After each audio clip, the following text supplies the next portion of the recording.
আল্লাহ চালায় বিদায় চলি, নাহলে আপনি চলতে পারতেন না। এক শ্বাস নেওয়ার ক্ষমতা নাই, এক শ্বাস। কত আর এটা বলবো, বলতে বলতে এখন পুরান হয়ে গেছে। 2020-এ করোনা লগ্নে বাংলাদেশের এক শিল্পপতি বলছিল, আমার সব সম্পত্তি লেখা নিয়ে আনে, আমাকে একটু স্বাভাবিক শ্বাস নিতে দে। মনে হয় আপনারা নাম অনেকে জানে, অনেকে জানে, আপনারা জানেন না মনে হয়, কিন্তু আমি নাম বলবো না। মারা গেছেন উনি, বাংলাদেশের নাম করা শিল্পপতি। 2020 করোনায় মারা গেছেন। করোনা লগ্নে বলছিলেন, আমার সব সম্পত্তি লেখা নিয়ে নাও, আমাকে একটু স্বাভাবিক শ্বাস নিতে দাও। আপনাকে আমাকে শ্বাস নিতে দিতেছেন আল্লাহ। এই জন্য আল্লাহর দাবি হলো যে তোমার পছন্দের যদি মূল্য থাকে, দাম থাকে, তাহলে আমার পছন্দের মূল্য থাকবে না কেন? আমি তো তোমাকে একবার পছন্দ করি নাই, শতবার পছন্দ করছি। বিদায় আমার দাবি হলো তুমি তোমাকে জাহান্নাম থেকে বাঁচাও। আমার এই সম্পদ যেন জাহান্নামে না যায়, এটা হইল সবচেয়ে বড় ফরজ দায়িত্ব। আরে বুঝাইতে পারলাম? ভালো মতে কাঁথেন কিন্তু, নাইলে এটার জবাব দিতে 50,000 বৎসরও লাগতে পারে। বলবেন 60-70 বৎসরের জবাব দিতে 50,000 বৎসর লাগবে কেন? তাহলে আপনাকে আমি দেখাই। ডেলি 1,60,000 বার শ্বাস প্রশ্বাস নেন, 60 বৎসরে কতটি নিছেন? ডেলি 1,60,000 বার। মাসে কতবার? 12 মাসে কতবার? 60 বৎসরে কতবার? আল্লাহ যদি জিজ্ঞাসা করে এর বিনিময় কি নিয়ে আসছ, আগে যোগ কইরা দেখা যে 60 বৎসরে কতবার শ্বাস প্রশ্বাস নিছস, এটা আগে দেখা। তারপরে বল প্রত্যেক শ্বাসের বিনিময় কি নিয়ে আসছস। মনে হয় বুঝাইতে পারি নাই। হইতে পারে যদি না বাঁচাইলাম 60-70 বৎসরের হিসাব দিতে 50,000 বৎসর দুনিয়াতে আসছিল, ওর দায়িত্ব ভবিষ্যৎ কার কাঁধে ছিল বুঝান? প্রথম মানুষটা যে দুনিয়াতে আসছিল, এর ভবিষ্যৎটা কার কাঁধে ছিল? তাইলে আমরা যে বলি সন্তানের ভবিষ্যৎ, কি তাহলে ওই দায়িত্বটা যদি আল্লাহর কাছে থেকে থাকে, আজকে কি আল্লাহ বইলা দিছে যে তোমাদের ভবিষ্যৎ তোমাদের কাঁধে? তাহলে এটা সবাই বহন করতেছি তো, না করতেছি না? ভবিষ্যতের দায়িত্ব বহন করতেছি না কি? এটা আমার উপরে ছিল নাকি? বা আপনি জানেন কিনা যে ভবিষ্যতে আপনি থাকবেন, বা যাদের দায়িত্ব কাঁধে নিছেন ওরাই থাকবে? ভবিষ্যৎ তো কেউ জানে না, জানে নাকি? তাহলে এই দায়িত্ব নিয়েই তো বুড়া হয়ে যেতেছি, ঠিক না? যাক, মনে হয় এটা বোঝেন না আপনারা ভালো মতে, কেননা এটা ভালো মতে বুঝার কথাও না। ভালো মতে বোঝে নাই, ভালো মতে বুঝে আসতেছে না। ছেলে সন্তানের ভবিষ্যৎ, নিজের ভবিষ্যৎ, এই দায়িত্ব আমাদের কাঁধে ছিল না, এই দায়িত্ব তো আল্লাহর উপরে ছিল। তো মানুষের বয়স বাড়তে থাকে, দায়িত্ব বাড়তে থাকে, ঠিক না? সংখ্যাও বাড়ে, পরিধিও বাড়ে, সত্য তো? কিন্তু আসলে যেটা দায়িত্ব, প্রত্যেক মানুষের উপরে যে দায়িত্বটা সবচেয়ে বড় জরুরি, একান্ত জরুরি, ফরজও বলা চলে, ফরজ বললে আশা করি কেউ বিরুদ্ধে লিখবে না, আঙ্গুলও উঠাবে না। সবচেয়ে বড় ফরজ দায়িত্ব হলো প্রত্যেকটা আকেল বালেগের উপরে। বালেগ বুঝেন তো? প্রত্যেকটা প্রাপ্ত বয়স্ক নারী পুরুষ নির্বিশেষে সবার উপরে ফরজ দায়িত্ব হলো, ভালো মতে বুঝতে হবে, কিন্তু ধ্যান দিয়া না শুনলে বুঝে আসবে না, আর বুঝে না আসলে যা চাইতেছি এটা হবে না। এই জন্য কিন্তু বলতেছি বিলকুল ধ্যান দিয়ে শুনতে হবে, তাইলে আমার আশা লাভবান হবে, আপনাদের বসাও লাভবান হবে, শোনাও লাভজনক হবে, আর নাইলে সময় কেটে যাবে। সবচেয়ে বড় দায়িত্ব আমাদের, ফরজ দায়িত্ব, প্রথম হলো নিজেকে জাহান্নাম থেকে বাঁচানো। কি? নিজেকে জাহান্নাম থেকে বাঁচানো। কারণ এটাই যে আল্লাহ কিন্তু আপনাকে পছন্দ করা মানুষ বানাইছেন। প্রত্যেক ব্যক্তির পছন্দের একটা দাম আছে না নাই? আপনার পছন্দের দাম আছে না নাই? প্রত্যেক ব্যক্তির কিন্তু পছন্দের একটা দাম আছে, ঠিক না? ছোট হোক বড় হোক, বাচ্চারও তো পছন্দের একটা দাম আছে, ঠিক না? তাহলে আল্লাহ কিন্তু আপনাকে পছন্দ করা মানুষ বানাইছেন। আল্লাহ যদি পছন্দ না করতেন, আপনি আর আমি মানুষ হতে পারতাম না। পারতেন? দ্বিতীয়, আল্লাহ কিন্তু পছন্দ করে আপনাকে মুসলমানের ঘরে পাঠাইছেন। আল্লাহ যদি পছন্দ না করতেন, তাহলে আপনি মুসলমানের ঘরে আসতে পারতেন না। বলবেন মুসলমানের ঘরে আসার দ্বারা আমার বেনিফিট কি হইলো, লাভ কি হইলো? হয়তো আজকে আপনাকে আমি লাভ দেখাইতে পারবো না, শুধু বুঝাইতে পারবো। আপনি যদি নিজেকে মুসলমান স্বীকৃতি দিয়া মরে গেলেন, সারা জীবন স্বীকৃতি দিলেন যে আমি মুসলমান, এই হিসাবে চলে গেলেন, আর দুনিয়ার কাগজে কলমেও জানলো আপনি মুসলমান, তাইলে হইতে পারে একদিন একটা পর্ব আসবে যে কাফেররা দোজখে দেখা আপনাকে বলবে যে কিরে, তুই না মুসলমান ছিলি, তুই আমাদের সাথে কেন? তুই এটা বলতে দেরি, আল্লাহর রহমতে জোশ আসতে দেরি হবে না। আল্লাহ ঘোষণা দিবে, ওকে বাহির করো, দোজখ থেকে বাহির করো, জান্নাতে পাঠাও। এই দৃশ্য দেখা কোরআন বলে কাফেররা বলবে, ইয়াউমা ইয়াওয়াদ্দুল্লাযীনা কাফারু লাউ কানু মুসলিমিন। হায়, আমরা যদি এদের মতোই নামদারি মুসলমান হইতাম, তাইলে আজকে আমাদেরকে দোজখের থেকে বাহির, আমাদের জন্য দোজখ থেকে বাহির হওয়ার সুযোগ হইতো। কিন্তু আমরা তো এদের মতো নামদারি মুসলমানও ছিলাম না, বিধায় আমরা তো চিরদিনই এখানে থাকবো। তো ওদের ক্রিটিসাইজ করার কারণে, ওই যে আপনি সারা জীবন স্বীকারোক্তি দিছেন আমি মুসলমান, কাগজে কলমে লেখছেন আমি মুসলমান, ওই বেনিফিট যদিও আজকে আপনি পান না, আপনি প্রশ্ন উঠে দিতে পারেন যে মুসলমানের ঘরে আইসা আমার লাভটা কি হলো? তো আপনাকে আমি এতটুকু বুঝাইতে পারবো, কিন্তু দেখাইতে পারবো না। দেখানোর জন্য ওই দিনের অপেক্ষা করতে হবে, যেই দিন কাফেররা বলবে যে তুমি আমাদের সাথে কেন? আমরা তো সারা জীবন অনলাইনে দেখলাম তুমি নিজেকে মুসলমান লিখতে, তুমি মুসলমান বলতে, তুমি মুসলমান স্বীকার করতে, তো তুমি আমাদের সাথে কেন চলে আসলা? ওই দিন বেনিফিট দেখো। তো যেটা বুঝাইতেছিলাম, নিজেকে জাহান্নাম থেকে বাঁচানো, এটা হলো আমার সবচেয়ে বড় ফরজ দায়িত্ব। শুধু দায়িত্ব না, ফরজ দায়িত্ব।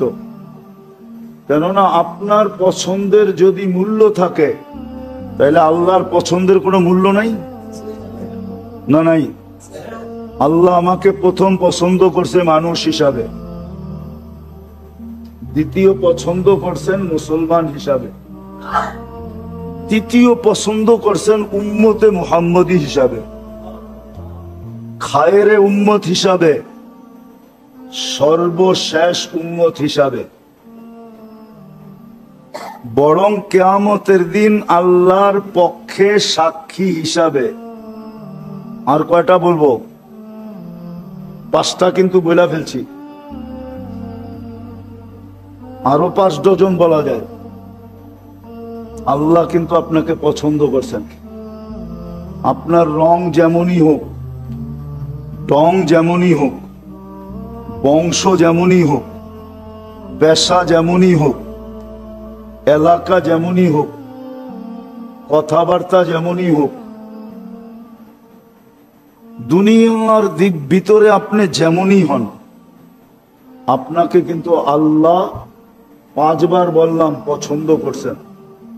আরো 5 ডজন বলতে পারি, সবগুলো আল্লাহর পছন্দের। বিদায় আল্লাহ প্রথম দাবি রাখতেছেন, তুমি তোমাকে জাহান্নাম থেকে বাঁচাও। এটা বাঁচানো ফরজ। যেমন মাগরিবের নামাজ ফরজ ছিল, ইচ্ছা করলে এই এলাকাবাসী, ইচ্ছা করলে মাধবদিয়ালারা মাগরিবের নামাজে নিজেকে জাহান্নাম থেকে বাঁচাইতে পারত। প্রমাণ দিতেছি আমি, ইচ্ছা করলে বাঁচাইতে পারত, জাহান্নাম থেকে বাঁচাইতে পারত। যদি মাগরিবের নামাজে জুমার নামাজের চেয়ে বেশি উপচে পড়া ভিড় হইতো। উপচে পড়া ভিড় বুঝেন? দারুণ ক্ষমতার অধিক ভিড়, দারুণ ক্ষমতার অধিক ভিড় যদি হইতো, আর মাগরিবের নামাজ পড়া 7 বার পড়তো। আমার লগে পড়েন, আল্লাহুম্মা আজিরনি মিনান নার, আল্লাহুম্মা আজিরনি মিনান নার, আল্লাহুম্মা আজিরনি মিনান নার, আল্লাহুম্মা আজিরনি মিনান নার, আল্লাহুম্মা আজিরনি মিনান নার, আল্লাহুম্মা আজিরনি মিনান নার, আল্লাহুম্মা আজিরনি মিনান নার। পড়তে দেরি, জাহান্নাম থেকে মুক্তি হইতে দেরি নাই। ইচ্ছা করলে পারত,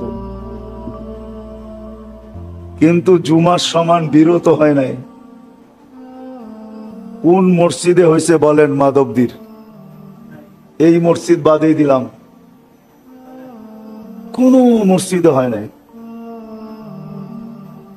যদি মাগরিবের পরে পড়তো তাহলে প্রথম পুরস্কার জাহান্নাম থেকে মুক্ত। বিশ্বাস হয় না?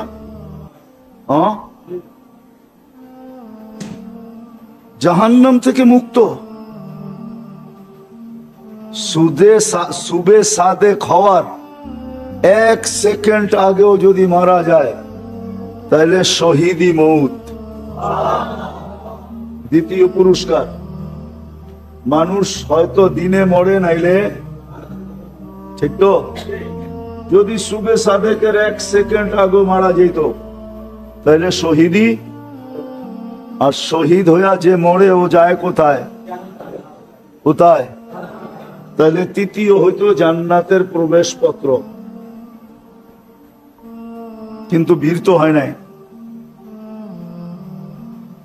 মা বোনরাও মনে হয় এরকম আজান শুনতে দেরি, সব ফালায়া থুয়া জায়নামাজের দিকে দৌড়াইতে দেরি করে নাই। এরকম মনে হয় না এই এলাকায়। নামাজ পড়েই সালাম ফিরাই, কারোর সাথে কথা না বললেই আল্লাহুম্মা আজিরনি মিনান নার। কোনো কঠিন না? অনেক লম্বা, লম্বাও না, কঠিনও, সহজ। যদি পড়তো তো প্রথম দায়িত্ব হলো, ভালো মতে বোঝেন কিন্তু, আল্লাহ কিন্তু পছন্দ করছে আপনাকে। বাকিগুলা বললাম না, ওয়া আম্মা বিনি'মাতি রাব্বিকা ফাহাদ্দিস বললাম না। শুধু পছন্দ করেন না, 24 ঘন্টা লালন পালন করেন, 24 ঘন্টা। এক সেকেন্ডের জন্য যদি লালন পালন ছেড়া দেন, তাহলে শুধু আপনি আর আমি না, এই জগৎটাকে যদি আল্লাহ এক সেকেন্ডের জন্য ছেড়া দেন, এক সেকেন্ডের জন্য, ওলামা থাকলে আমার কথা বিশ্বাস করবে, এক সেকেন্ডের জন্য যদি আল্লাহ বিমুখ হন, এক সেকেন্ডের জন্য রক্ষণাবেক্ষণ ছেড়া দেন, সমগ্র জগৎটা যে কি হয়ে যাবে এটা আল্লাহই ভালো জানে। সব উথাল পাথাল হয়ে যাবে, উথাল পাথাল, সব উল্টা পাল্টা হয়ে যাবে। জমিন জমিনের জায়গায় থাকবে না, আকাশ আকাশের জায়গায় থাকবে না, সূর্য সূর্যের জায়গায় থাকবে না, কোনো কিছু তার জায়গায় থাকবে না যদি এক সেকেন্ডের জন্য আল্লাহ রক্ষণাবেক্ষণ ছেড়া দেন।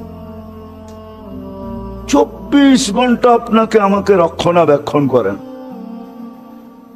লালন পালন করেন। আপনি আপনার দ্বারা লালিত পালিত না, আল্লাহ লালন পালন করেন। গুজরাটি ভাষায় একটা প্রবাদ বাক্য আছে, বাংলায়ও বলা যায়, কয় আল্লাহ চালায় তো চলি, আল্লাহ হালায় তো হলু। আল্লাহ চালায় বিদায় চলি, নাহলে আপনি চলতে পারতেন না। এক শ্বাস নেওয়ার ক্ষমতা নাই, এক শ্বাস। কত আর এটা বলমু, বলতে বলতে এখন পুরান হয়ে গেছে। 2020-এ করোনা লগ্নে বাংলাদেশের এক শিল্পপতি বলছিল, আমার সব সম্পত্তি লেখা নিয়ে আনে, আমাকে একটু স্বাভাবিক শ্বাস নিতে দে। মনে হয় আপনারা নাম অনেকে জানে, অনেকে জানে, আপনারা জানেন না মনে হয়, কিন্তু আমি নাম বলবো না। মারা গেছেন উনি, বাংলাদেশের নাম করা শিল্পপতি। 2020 করোনায় মারা গেছেন। করোনা লগ্নে বলছিলেন, আমার সব সম্পত্তি লেখা নিয়ে নাও, আমাকে একটু স্বাভাবিক শ্বাস নিতে দাও। আপনাকে আমাকে শ্বাস নিতে দিতেছেন আল্লাহ। এই জন্য আল্লাহর দাবি হলো যে তোমার পছন্দের যদি মূল্য থাকে, দাম থাকে, তাহলে আমার পছন্দের মূল্য থাকবে না কেন? আমি তো তোমাকে একবার পছন্দ করি নাই, শতবার পছন্দ করছি। বিদায় আমার দাবি হইল তুমি তোমাকে জাহান্নাম থেকে বাঁচাও,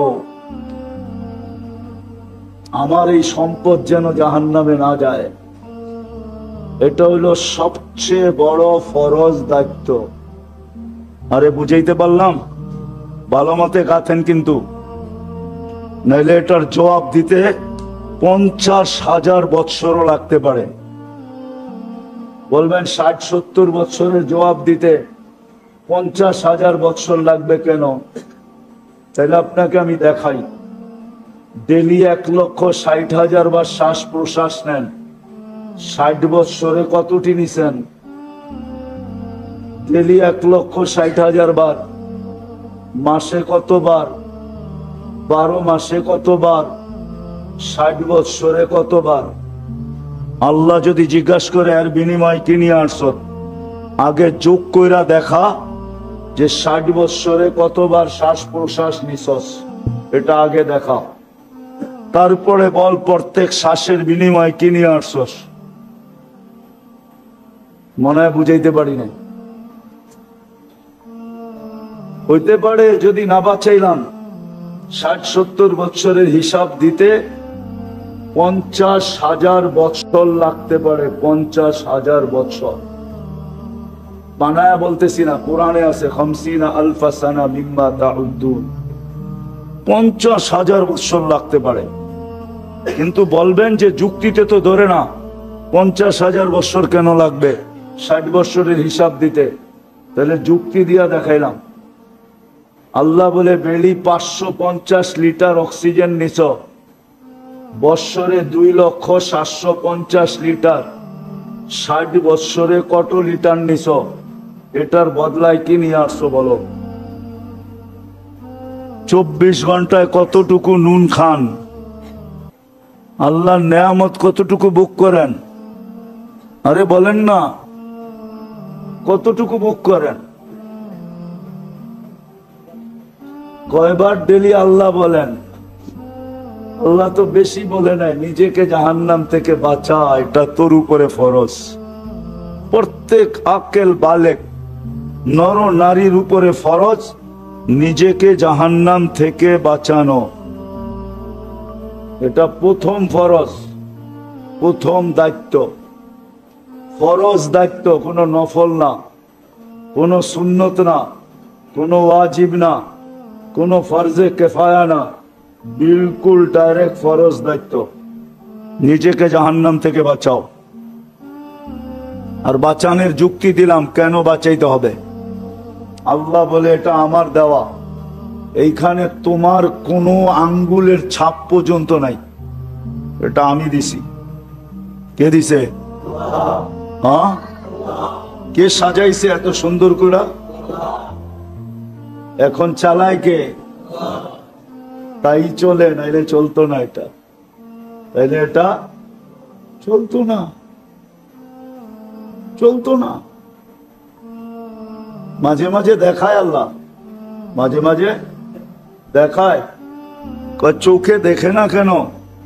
পিছনের রক শুকায় গেছে, পানি শুকায় গেছে। কি আপনি তো বরাবর দেখেন, আপনারটা শুকাইলো না কেন? আল্লাহ দুই একটা দৃষ্টান্ত দেখায়, বিদায় মনে থাকবে তো। প্রথম ফরজ কি আমার উপরে? দায়িত্ব কি? নিজেকে, নিজেকে পদ্ধতি ছিল বাঁচানোর, সহজ পদ্ধতি ছিল বাঁচানোর, সহজ পদ্ধতি ছিল। বুঝছি আমি, সবাই আপনারা লাউড স্পিকার দিয়ে শুনতে চান, কান দিয়ে শুনতে চান না। যেই মজমা আমার আওয়াজ দিয়ে শোনানো যায়, এই লাউড স্পিকার কিচ্ছু লাগে না। ধ্যান দেন, শুনবেন, লাউড স্পিকার লাগবে না। একটু পরপরই এসে এটা ঠিক করে কি কোন ধ্যান দেন, শুনবেন কথা।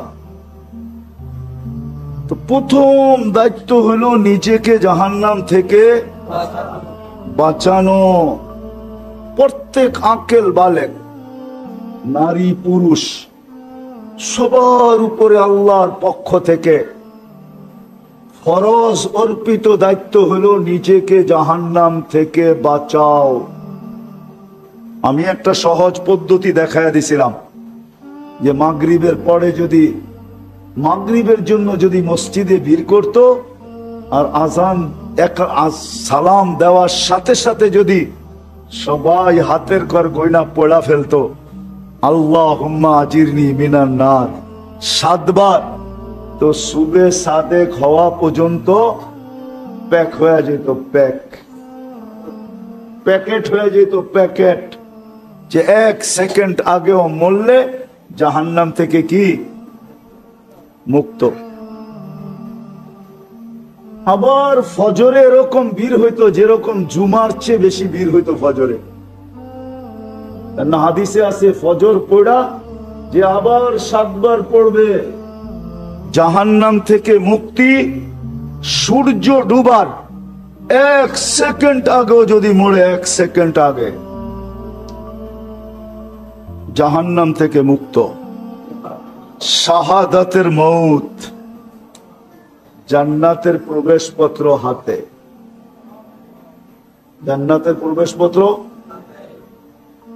কিন্তু মাগরিবে যাওয়া তার 10 ভাগের 1 ভাগ তো ফজরে হয় না, এর 10 ভাগের 1 ভাগ মুসল্লিও ফজরে হয় না। ভালো মতে দিলে গাথেন। কিন্তু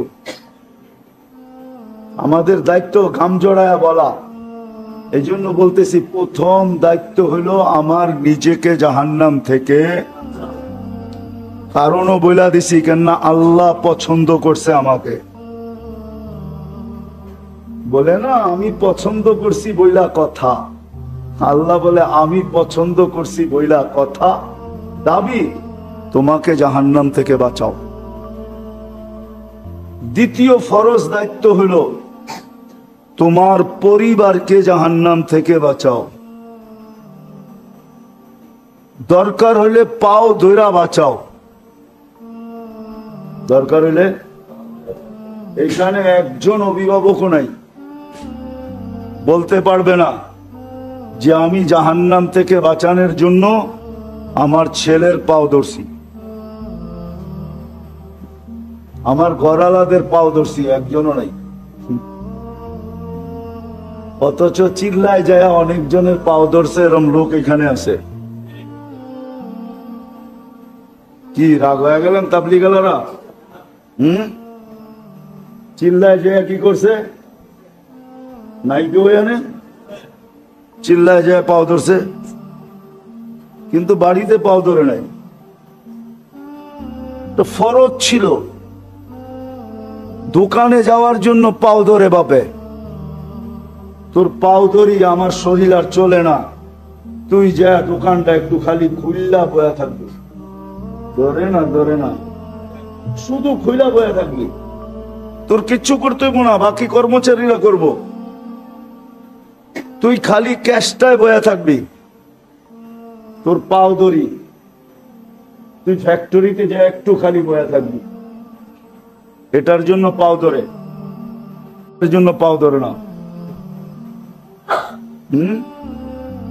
ঘরালারা একটু বেকা হইয়া যদি কয় অটো কিন্তু ডাইকা লাইছি, কাপড় দিয়েও গুছায়া লইছি, বাপের বাড়ি কিন্তু এক্ষণই যামুগা, তাইলে এখানে বহুত আছে যারা কইব পাও ধরি যায়ও না, আমার ইজ্জত আছে। কি কইবেন না? রাগ হয়ে গেলেন? হ্যাঁ, কি পাও ধরবো, কিন্তু জাহান্নাম থেকে বাঁচানোর জন্য পাও ধরে নাই। এটা দ্বিতীয় ফরজ ছিল। দ্বিতীয়, রাগ হয় না আমাদের উপরে চিল্লা আলারা।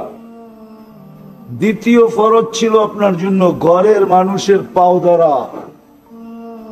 কেননা এক ঘরের নারী 4 জনকে নিয়ে জাহান্নামে যাবে। 4 জনকে। কয়জন? স্বামী, মা, বাবা, বড় ভাই, সন্তান মা বাবাকে জাহান্নামে ঢুকায়া তারপরে জাহান্নামে যাবে, এর আগে যাবে না। দ্বিতীয় আমাদের দায়িত্ব ছিল পরিবারের লোকজনকে, ঘরের লোকজনকে জাহান্নাম থেকে বাঁচানো। এটা আমাদের দায়িত্ব ছিল, ঘরের লোকদেরকে জাহান্নাম থেকে বাঁচানো। এটা ফরজ দায়িত্ব ছিল, ফরজ। হ্যাঁ বলবেন পাও ধরছি তারপরও হয় নাই, এই দায়িত্ব আর আপনার কাছে নাই। আল্লাহ দেখা ফেলছে, কেরামান কাতেবিন ছবি তুলা ফেলছে যে আপনি পাও ধরছেন, সাধ্য অনুযায়ী চেষ্টা করছেন। আল্লাহ বেইনসাফ না, ইনসাফ করবে আপনার সাথে। তখন আর দায় দায়িত্ব আপনার উপরে বর্তাবে না, দায় দায়িত্ব আপনার উপরে বর্তাবে না। কিন্তু রাগ হয়েন না, একজনও তো এখানে নাই, একজনও তো নাই এখানে যে সন্তানের পাও ধরছে, জাহান্নাম থেকে বাঁচাইতে হবে তোমাকে। এটা হলো দ্বিতীয় দায়িত্ব। তৃতীয় আরেকটা দায়িত্ব আছে, আরেকটা, এটাও ফরজ, দ্বিতীয়টাও ফরজ। তৃতীয় আরেকটা দায়িত্ব আছে, তৃতীয় আরেকটা দায়িত্ব আছে, এটাও ফরজ। নিজের পরিবেশকে জাহান্নাম থেকে বাঁচানো। নিজের পরিবেশ বুঝেন তো? নিজে যেই মহল্লায় থাকেন, এলাকায় থাকেন, ওই এলাকার পরিবেশকে জাহান্নাম থেকে বাঁচান। কেন আপনি যদি চেষ্টা না করলেন আর যদি আযাব আসলো, তাইলে ওই কথা সত্য হবে।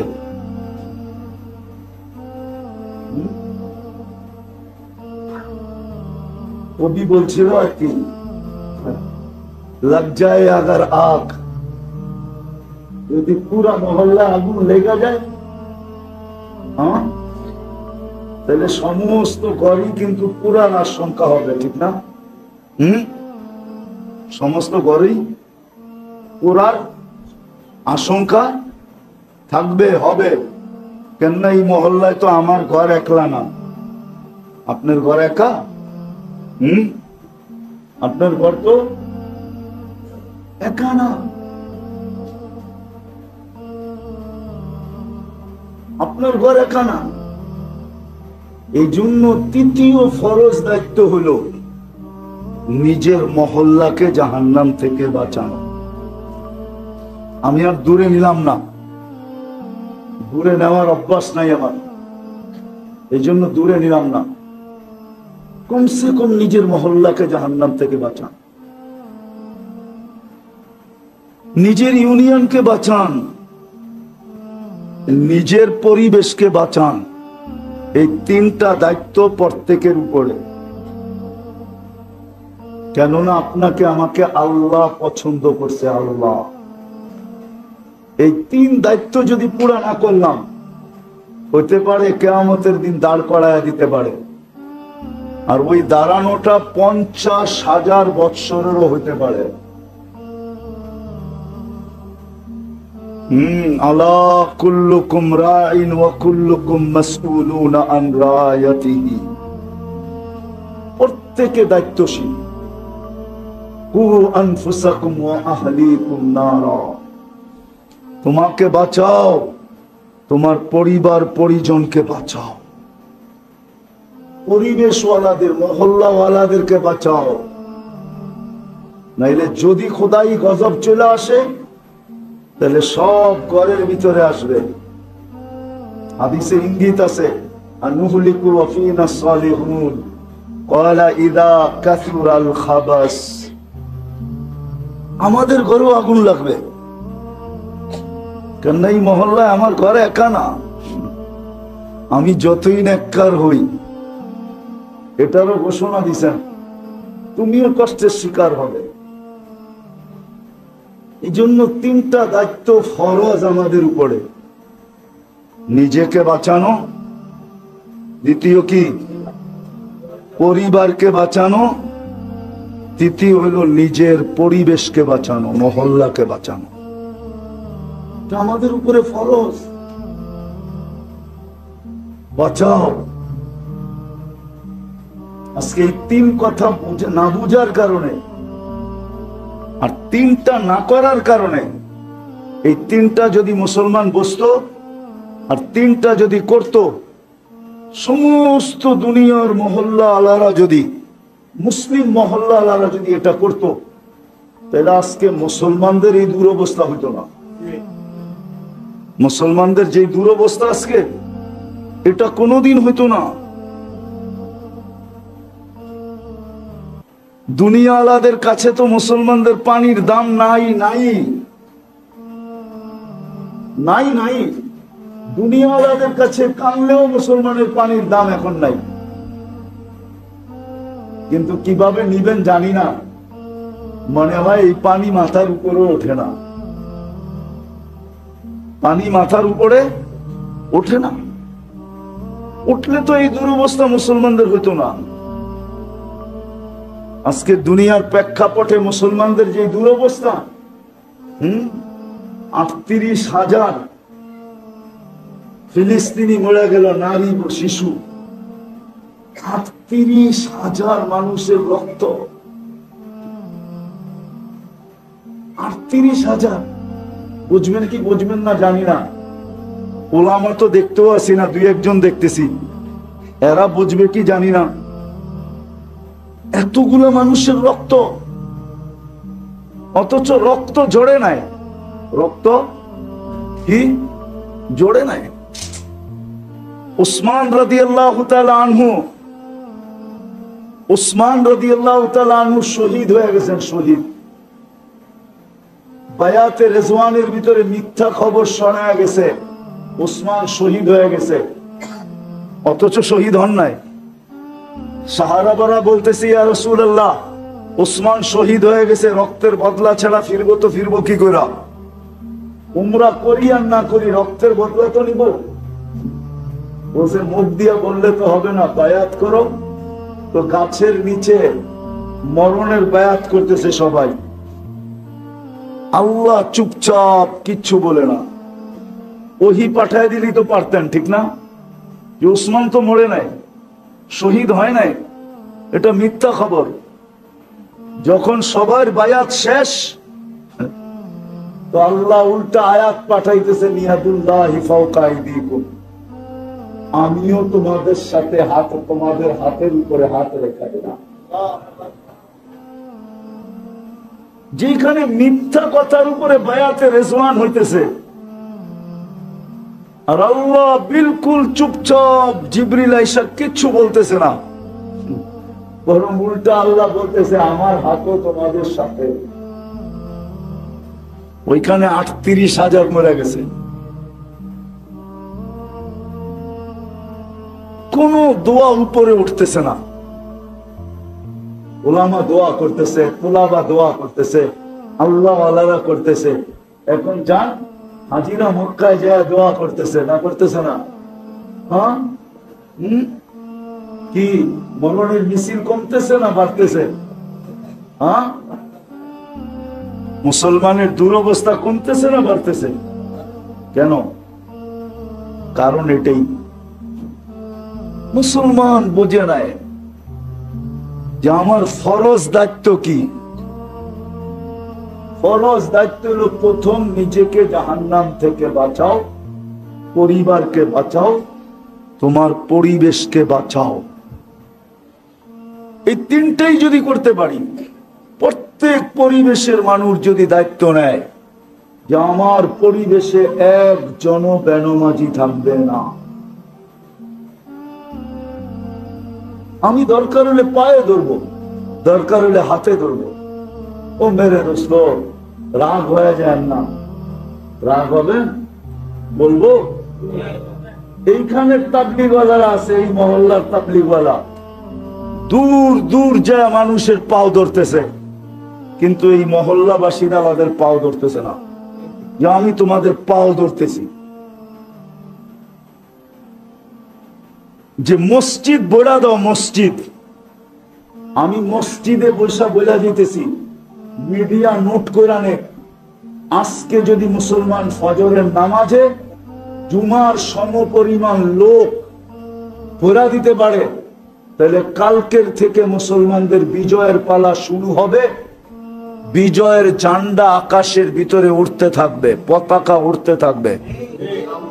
কোরআনে লেখা নাই, ইহুদিদের কিতাবে লেখা আছে, ইহুদিদের কিতাবে, যে যেদিন মুসলমানের ফজরের জামাত আর জুমার জামাত সমান হবে, ওই দিন থেকে মুসলমানদের বিজয়ের পালা শুরু হবে। আপনি ভাবছেন ওরা প্রতিদিন ফজরে আইসা দেখা যায় আপনার মুসল্লি কয়জন হইছে, আর একটা মুস্কি হাসি দিয়ে চলে যায় আর বলে এখনো বাড়ে নাই, বিদায় আমাদের কোনো চিন্তা নাই, কচু কাটা কর আর জামলে তা কর, ওদের বিজয়ের পালা শুরু হবে না, না, না, না, না, না। এই জন্য আমাদের তিনটা দায়িত্ব। ভালো মতে বোঝেন, কিন্তু আমি শেষ জায়গায় চলে আসছি কথার। তিনটা দায়িত্ব আপনার উপরে ফরজ, এক কদম হেলাইতে পারবেন না, এক কদম। আজকে হয়তো হেলায়া দিতে পারেন, কিন্তু কালকে হেলাইতে পারবেন না। হেলায়া দেওয়া বোঝেন? হেলায়া দেওয়া বোঝেন না? বোঝেন? আজকে মনে হয় সমাজের বড় ব্যক্তিত্ব, পুরা সমাজ হেলায়া দেন, ঠিক না? এলাকার ব্যক্তিত্বমান মানুষ, পুরা এলাকা হেলায়া দেন, ঠিক না? থানার ব্যক্তিত্বমান মানুষ, থানা হেলায়া দেন, ঠিক না? ফ্যাক্টরির মালিক কর্মচারী করে হেলায়া দেন, ঠিক না? কালকে কিন্তু আপনি পাও হেলাইতে পারবেন না, অন্যরে হেলাইবেন কোথেকা? লা ইয়াজাল কদমা আব, আল্লাহর রাসূলের কথা, পাও হেলাইতে দিবে না আল্লাহ যতক্ষণ পর্যন্ত প্রশ্নের উত্তর না দিবে। হেলান, হেলান তো দূরের কথা, স্টিল বানায় দিবে, স্টিল নড়তে পর্যন্ত দিবে না, এরকম বানায় দিবে কিয়ামতের দিন। ভালো মতে বোঝেন। এই জন্য আসেন শেষ জায়গায় চলে আসছি, আর কথা বাড়ায় লাভ নাই, অল্পতেই যথেষ্ট। আসেন, এই মহল্লার যারা আছি, মাধবদীর যারা আছি, এই মহল্লার নাওয়ান আপনারা সবাই মাধবদীর তো। আজকের থেকে দায়িত্ব নেন যে আমি আমাকে জাহান্নাম থেকে বাঁচাবো, পরিবারকে বাঁচাবো, আমার মাধবদীকে বাঁচাবো। এটার জন্য যতটুক করতে হয়, যেইভাবে করতে হয় ওইভাবে করেন। আছে দুনিয়াতে প্রমাণ আছে। বিপদ আসলে কি আমরা বেঁচে যাবো? না, আপনি বেঁচে যাবেন। আমি আপনাদেরকে প্রমাণ দিতেছি। প্রথম সুনামি যখন আসে, তা আমি 3.5 মাস পরে ইন্দোনেশিয়া গেছি। তখনও উদ্ধার অভিযান চলতেছিল, আর আমি 8.5 ঘন্টার ফ্লাইট ছিল আমার। আমি জাকার্তা পড়ছি, 350 কিলোমিটার আমি 2 চোখে দেখছি। একটা বাড়িও দাঁড়ানো ছিল না, সব মিশানো ছিল, একটা বাড়িও ভালো পাই নাই। কিন্তু 350 কিলোমিটার ভিতরে একটা মসজিদও একটা সুতার দাগ পড়ে নাই, একটা মসজিদও কিছু হয় নাই। চলেন আরেকটা উদাহরণ দিই। আজ থেকে 10-12 বছর হবে, 2009 কি 10 হবে, তুর্কিতে একটা ভূমিকম্প আসছিল, একটা শহর ধসে গেছিল। আরে তুর্কিতে না, ইটালিতে একটা শহর ধসে গেছিল। ওই শহরে আমি গেছিলাম। ওই শহরে একটা মসজিদ ছিল, ওই মসজিদে আমি বয়ান করছি। পুরা শহর ধসে গেছে, কিন্তু ওই মসজিদ কিচ্ছু হয় নাই। আপনারা যদি শুরু করেন, তাহলে বিপদ আইলে আল্লাহ বাঁচায় দিবে। বিপদ আসলে কি করবে? বাঁচায় দিবে। আমি এতটুক আপনাদেরকে বলবো, আমি তিন চিল্লা বলবো না, আমি এটা অভ্যস্ত না। আমি এতটুকু অবশ্যই বলবো যে মাধবদীর মানুষ আজকে 3টা দায়িত্ব বোঝেন, যেটা আপনার উপরে ফরজ। বাকি দূর দূর যায় পাও ধরা, দুনিয়ার এই কোণার থেকে ওই কোণায় যাওয়া, এটা আপনার উপরে ফরজ না। হইতে পারে, কিন্তু কেফায়া হবে, ফরজ না। আপনার উপরে যেটা সবচেয়ে জরুরি ফরজ দায়িত্ব, সেটা হলো নিজেকে বাঁচাও, ঘরকে বাঁচাও, এলাকাকে বাঁচাও। আজকের এই মজমা যদি এই কথা, আমার কথা যদি বুঝা থাকে, আর এই মজমা যদি আজকে অঙ্গীকার করে যে আমরা ওই পর্যন্ত বসবো না, ওই পর্যন্ত বসবো না, ওই পর্যন্ত বসবো না, যতক্ষণ পর্যন্ত আমরা আমাদেরকে না বাঁচাইলাম, ঘরকে না বাঁচাইলাম, আমার মাধবদীকে না বাঁচাইলাম, ততক্ষণ পর্যন্ত আমি শান্তিতে বসবো না। যদি এই মজমাই আজকে এই প্রতিজ্ঞা করে নেয়, আর নিজে যেটা বুঝলো এটা মাধবদীর প্রত্যেক মানুষকে বুঝাইলো যে ভাই এতটুক কিন্তু আমাদের দায়িত্ব, ফরজ করতেই হবে। আর যদি সবাই বুঝা নিল, আর প্রত্যেকে যদি নিজেকে বাঁচানোর জন্য চেষ্টা করতে শুরু করলো, ঘরকে বাঁচানোর চেষ্টা শুরু করলো, মাধবদীকে বাঁচানোর, পরিবেশকে বাঁচানোর শুরু করলো, তাহলে মনে হয় দুনিয়ার ভিতরে সর্বপ্রথম মডেল ছিল জায়গা হিসাবে মদিনা মুনাওয়ারা, মানুষ হিসাবে সাহাবায়ে কেরাম। তো আমার বিশ্বাস বাংলাদেশ কেন, দুনিয়ার ভিতরে প্রথম মডেল হবে মাধবদী, জায়গা হিসাবে, আর মানুষ হিসাবে মডেল হবে মাধবদীর মানুষগুলা। কি এটা কি কঠিন? এটার জন্য বাড়ি ছাড়তে হবে, ঘর ছাড়তে হবে? কিচ্ছু না। বাড়িও ছাড়তে হবে না, ঘরও ছাড়তে হবে না, ব্যবসাও ছাড়তে হবে না, বাণিজ্য ছাড়তে হবে না। প্রত্যেক মানুষ নিজের ক্ষেত্রে বসে যদি এই দায়িত্ব নেয়, আর হক্কানি আলেমদের থেকে জিজ্ঞাসা করে, হক্কানি একটা উদাহরণ দিলে বুঝবেন। আচ্ছা বলেন তো, এমবিবিএস ডাক্তার হইতে কয় বছর লাগে?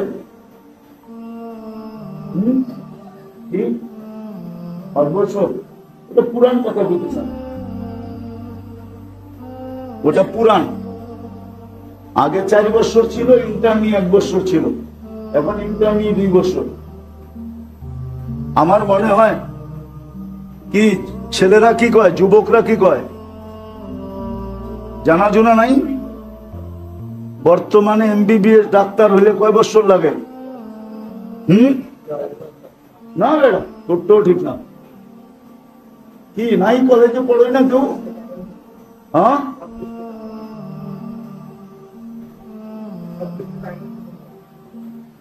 এমবিবিএস শুধু ডাক্তারিটা পড়তে। আচ্ছা মাইনা নিলাম 6 বছর লাগে। কত? কি 6 থেকে 7 বছর। 5 বছর ক্লাস করতে হয়, 2 বছর মনে হয় ইন্টার্নি করতে হয়। আচ্ছা এখান থেকে যাইয়া ফোন করে জিজ্ঞাসা এলো মনে 7 বছর লাগে। 7 বছর। আচ্ছা কোন তো পল্লী চিকিৎসক হইতে কয় বছর লাগে? কয় মাস? এটা দিয়ে সবাই জানে। পল্লী চিকিৎসক হইতে কয়দিন লাগে? 6 মাস। এখন মনে হয় একটু বাড়ায় 1 বছর করছে। কত? ওইখানে লাগে 7 বছর, এইখানে লাগে কয় বছর? পল্লী চিকিৎসক হইতে কয়দিন লাগে? 6 মাস থেকে 1 বছর। আর পুরা ডাক্তার হইতে লাগে 7 বছর, 6 থেকে 7 বছর।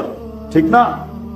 হক্কানি আলেম আল্লাহওয়ালাদেরকে বলেন যে আমি এই 3 ফরজ আদায় করতে চাই, কিন্তু আমি তো আপনাদের মতো 8 বছর, 10 বছর, 12 বছর, 18 বছর লাগাইতে পারবো না। 18 বছর লাগাইতে পারবো না। আলেম হয়ে গেলেই শেষ হয়ে যায় না, কিন্তু আলেম হয়ে গেলেই শেষ হয়ে যায় না। মৌত পর্যন্ত পড়তেই হয়, শিখতেই হয়, শিখাইতেই হয়। আমি তো এত পারবো না, আমাকে পল্লী চিকিৎসক বানায় দেন, আমাকে শর্টকাট বইলা দেন, যেন আমিও বাঁচতে পারি, গলালাও বাঁচতে পারে, আর মহল্লাবাসীও বাঁচতে পারে। এই জন্য ওলামায়ে কেরাম মিলা, সাহাবা ওলামায়ে কেরাম মিলা, ওলামায়ে কেরামের সত্যায়িত করার দ্বারা 5 কাম ওলামায়ে কেরাম দিছেন। 5 কাম।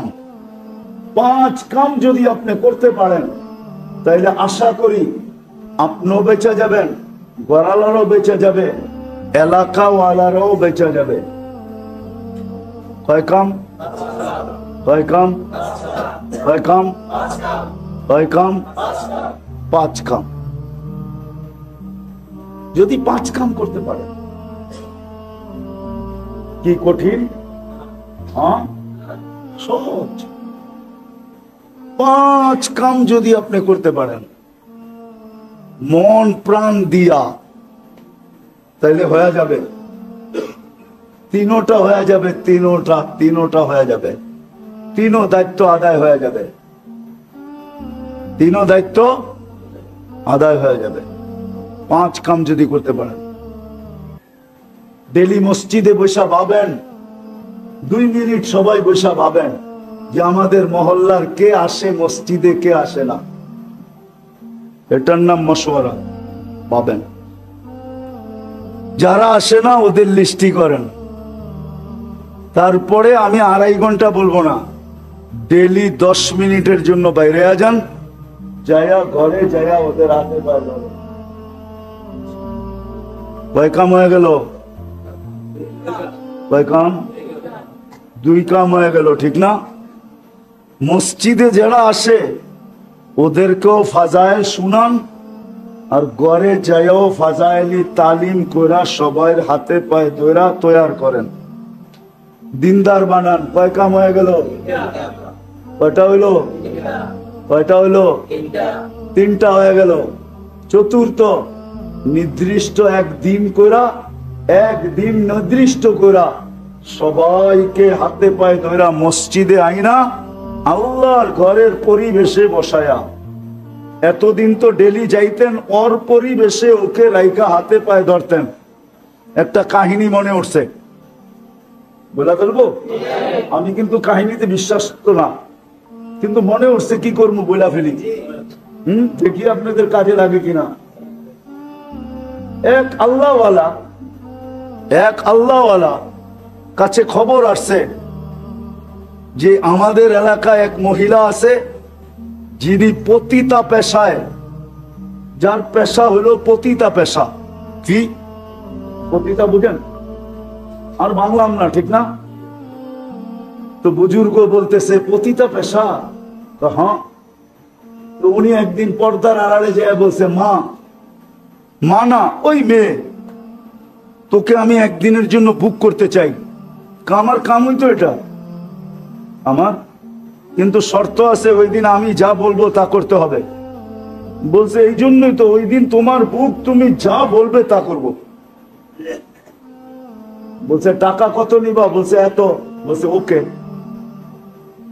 চলে আসছে, দিন তারিখ মতে গেছেন। বলছে আজকে কিন্তু আমার বুকিং। বলছে হ্যাঁ, আমিও তো অপেক্ষায় আছি। বলছে যা বলবো তা করতে হবে। বলে অবশ্যই। তো নিয়ে আসছে মতন, বলছে যে যাও প্রথমে গোসল করো, এইভাবে গোসল করতে হবে। তো এইভাবে গোসল করছেন, পর্দার থেকে বলে দিছেন এইভাবে গোসল করবে। তারপরে বলছে এই যে কাপড় দিলাম পড়ো। কাপড় দিছে, পড়ছে। বলছে দেখো নড়চড় করা যাবে না, তোমার সাথে আমার ডিট, সারা রাত্র আমার, যা বলবো তা করতে হবে। নতুন কাপড় পরায়া বলছে জায়নামাজ দিছে, এবার বিছাও, কয়টার উপরে দাঁড়াও। পশ্চিম দিকে মুখ করে দাঁড়াইছে, পর্দার আড়াল থেকে হাত উঠায় আল্লাহকে বলছে এই পর্যন্ত আমার দায়িত্ব ছিল, আমি আইনা মুসল্লায় খাড়া করায় দিছি, বাকি হেদায়েত আপনার দায়িত্ব, দিলে দিলেন, না দিলে না দিলেন। রব্বে কাবার কসম, আমি হাফিজ হুজুরের মুখ থেকে শুনছি, নাইলে আমি বলতাম না। যার তার কিসসা আমি বয়ান করি না, আমি হাফিজ হুজুরের মুখ থেকে আমার এই কানে শুনছি। হাফিজ হুজুরে চিনেন? কামরাঙ্গীর চর মাদ্রাসার হাফিজ হুজুরের মুখ থেকে শুনছি। মহিলা বলে একটা চিৎকার দিছে, আর দিয়া বলছে মালিক তওবা করে ফেললাম। সপ্তাহে একদিন মহল্লাবাসীদেরকে ঘরে আনেন, আল্লাহর ঘরে আইনা, এটার নামই কাস্ত। আইনা দোয়া করেন, আল্লাহ এতদিন যায়া বুঝাইছি ওর পরিবেশে, আজকে নিয়ে আসছি তোর পরিবেশে, এই পর্যন্ত আমাদের দায়িত্ব ছিল, বাকি তুই জানোস, হেদায়েত দিলে দে, না দিলে না দে। সপ্তাহে একদিন গাছতে মহল্লাবাসীকে আনেন, আইনা আইনা এই কথা আল্লাহকে বলেন। রাখবেন না তাবলীগওয়ালারা, পায়ে হাত রাখি, পায়ে হাত। যদিও একটা কথা মিডিয়ায় বইলা ফেলতেছি, বর্তমান তাবলীগের জমানায়, বর্তমান তাবলীগে যারা নিজেদেরকে মনে করে আমার চেয়ে বড় মজলুম কেউ নাই, মজলুম। এই জন্য আজকে খুইলা বলতেছি, খুইলা গাস্ত করেন, সাপ্তাহিক গাস্ত কোন দিন মহল্লা আনেন নিজেদের বয়ান শুনানোর জন্য, নিজেরা তাশকিল করার জন্য, নিজেরা ক্রেডিট লওয়ার জন্য। মসজিদে ঢুকায়া দিয়ে একদিনও দোয়া করেন নাই, মালিক মহল্লাকে আনা তোর পরিবেশে আমাদের দায়িত্ব ছিল, না করব বয়ান, না করব কিছু, আমরা পরিবেশে ঢুকায়া দিছি, বাকি তোর দায়িত্ব। বলেন গাস্তের পরে কোন ব্যক্তি দাঁড়ায় এরকম দোয়া করছেন বৈশা? একজন হাত উঠে বলেন করছেন কোনদিন? আল্লাহওয়ালারা শিখায়া গেছিল। মহল্লাবাসীকে সপ্তাহে একদিন আল্লাহর ঘরে আইনা পিছের থেকে দোয়া করেন, আল্লাহ ডেলি যাইয়া ওর পরিবেশে পাও ধরছি, আজকে তোর পরিবেশে আইনা ছেড়া দিছি, তুই জানোস, তোর কাম জানে, হেদায়েত দিলে দে, না দিলে না দে, আমরা গেলাম। তারপরে কথা বলেন কিছু, দেখেন কি হয়। কয় কাম হইল? চারটা, ঠিক না? হ্যাঁ, কি চারটা হইল। এইবার 3 দিন আল্লাহর ঘরের পরিবেশে থাইকা, মাসে 3 দিন আল্লাহর ঘরের পরিবেশে থাইকা, নিজের এলাকার ভিতরেই, নিজের থানার ভিতরেই, নিজের ইউনিয়নের ভিতরেই আল্লাহর ঘরে 3 দিন থাইকা মানুষকে এই কথা বুঝান, এই 3 কথা বুঝান, তোমাকে বাঁচাও, ঘরকে বাঁচাও, পরিবেশকে বাঁচাও। এটা আমাদের সবচেয়ে বড় ফরজ। বাঁচাও, 3 দিন আল্লাহর ঘরে থাইকা বুঝান, আর আল্লাহর ঘরে আইসা দোয়া করেন। আমার দায়িত্ব বুঝানো ছিল, বুঝাইয়া দিছি। আমার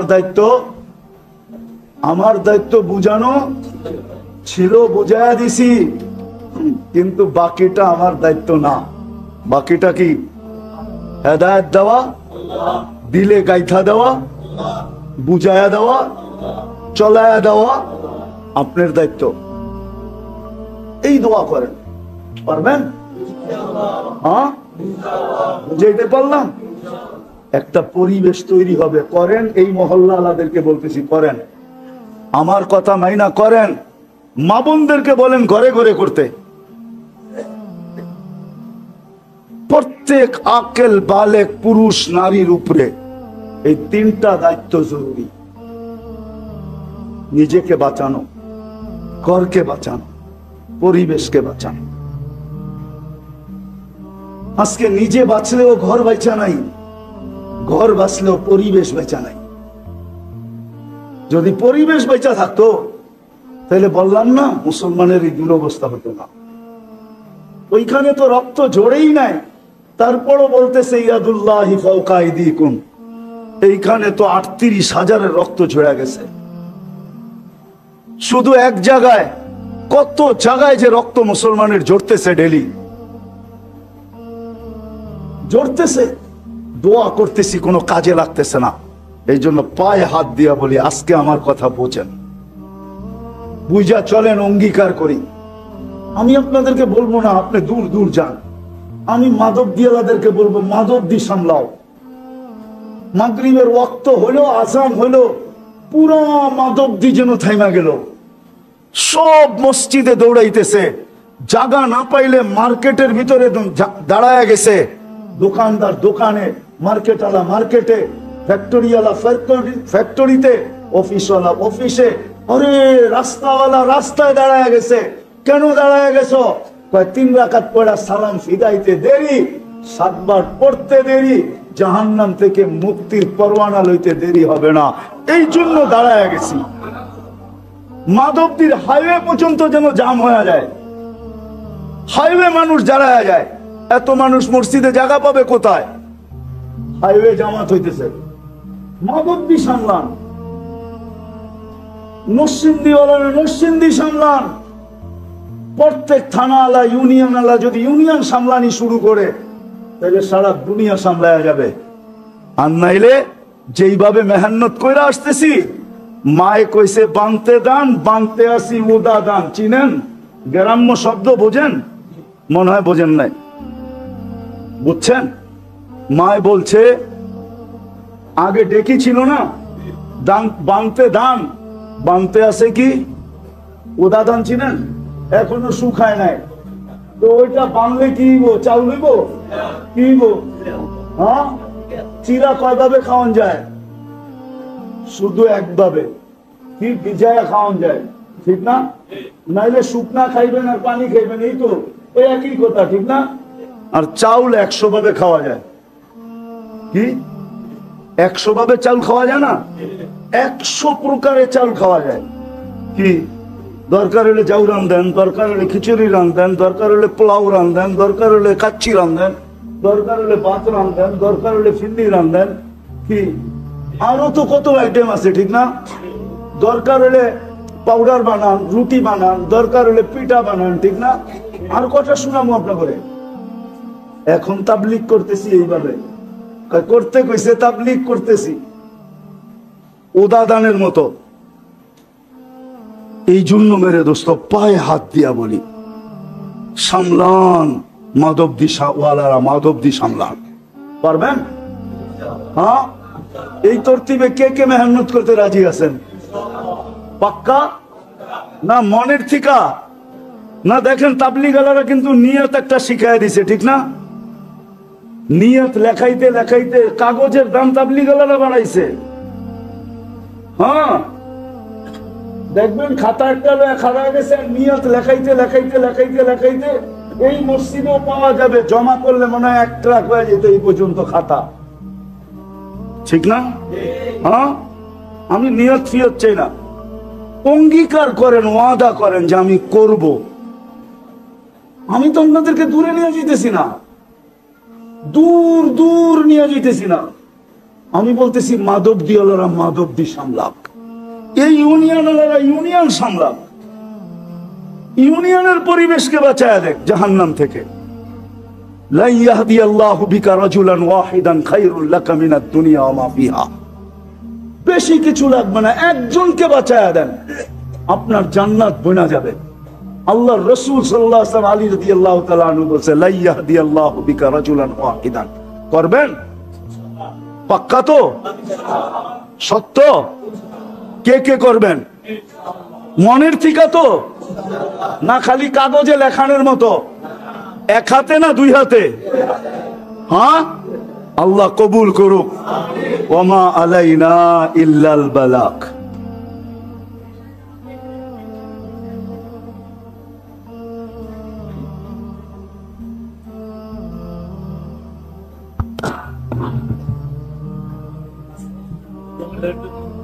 اللهم لك الحمد كما ينبغي لجلال وجهك وعظيم سلطانك اللهم صل وسلم وبارك على حبيبك محمد। আয় আল্লাহ, আয় আল্লাহ, এই মজমা আপনি নিয়ে আসছেন, আর কেউ নিয়ে আসে নাই। আল্লাহ বেশি কিছু চাবো না, এই মজমাকে কবুল করেন, বাস আয়োজনকে কবুল করেন, মাধবদীওয়ালাদেরকে কবুল করেন। যে 3 কথা বললাম এই 3 কথার জন্য কবুল করেন। আল্লাহ এদের দ্বারা আপনি মাধবদীকে সামলায় আনেন। আল্লাহ এদের দ্বারা মাধবদীকে মডেল বানায় দেন। সারা দুনিয়ার কত মাটিকেই তো মডেল বানাইলেন, কত এলাকাকেই মডেল বানাইলেন। আল্লাহ মাধবদীকে এই দিক দিয়ে মডেল বানায় দেন। একদিক দিয়ে তো মাধবদী মডেল আছেই, দুনিয়ার দিক দিয়ে তো বাংলাদেশে সারা দুনিয়ায় পরিচিত মাধবদী। আর আল্লাহ দিনের দিক দিয়ে আপনি মডেল বানায় দেন। আল্লাহ আজকে খালি ফেরত দিয়েন না, এর উসিলায় আল্লাহ মাধবদীর মাটির নিচে যারা শায়িত আছে সবাইকে মাফ করা দেন। এইখানে যারা উপস্থিত এদের আত্মীয় স্বজন যারা কবরে আছে সবাইকে মাফ করা দেন। যার যে পেরেশানি আছে দূর করা দেন, প্রয়োজন আছে মেটায়া দেন, অসুস্থ আছে শেফায়ে কামেলা আজেলা দায়েমা মুস্তামিররা নসিব করেন।